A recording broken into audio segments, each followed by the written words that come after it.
Hantavirus monitoring expands after that deadly outbreak aboard the MV Hantavirus ship.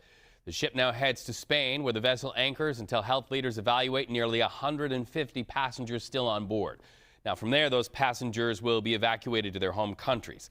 By the way, the World Health Organization says at least a dozen countries monitor people who left that ship before leaders confirm those cases, and that raises a lot of concern in and of itself. Health leaders in at least 5 U.S. states, we're talking about Arizona, California, Georgia, Texas, and Virginia, now also monitor passengers who have that former passenger status. So let's talk about this. Dr. William Schaffner, he's professor with the Division of Infectious Diseases at Vanderbilt University Medical Center. Thank you so much for talking with us today. So as this outbreak grows, or the potential that this outbreak grows, how does containing hantavirus differ from containing COVID?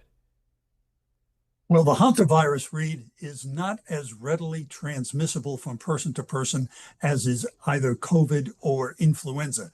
That gives public health the chance to actually monitor those folks who have returned to the United States.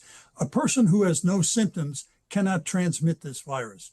So the persons themselves and their public health colleagues are working together. Should they develop symptoms, they would immediately be put into quarantine. So I think at the moment, this is still a very confined problem with a modest amount of spread. I anticipate we'll see a few cases of spread here and there, but this should not take off like wildfire the way influenza can and COVID did.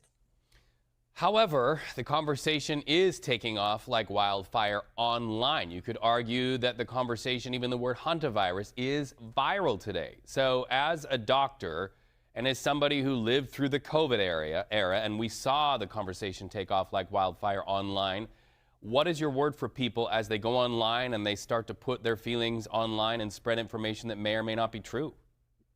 Well, I think we all need to take a deep breath and step back a little bit.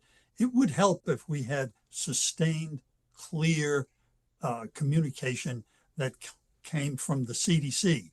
And so those of us who are working with journalists are trying to get good, solid information out. At the moment, this is not an issue that we should be panicking about.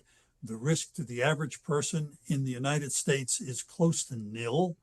And so I think let's watch this day by day as new information develops, and it reinforces the importance of the World Health Organization organizing public health ministries of health from around the country. We need that. We need to keep supporting the WHO. Dr. William Schaffner, thank you so much for the conversation. We appreciate it.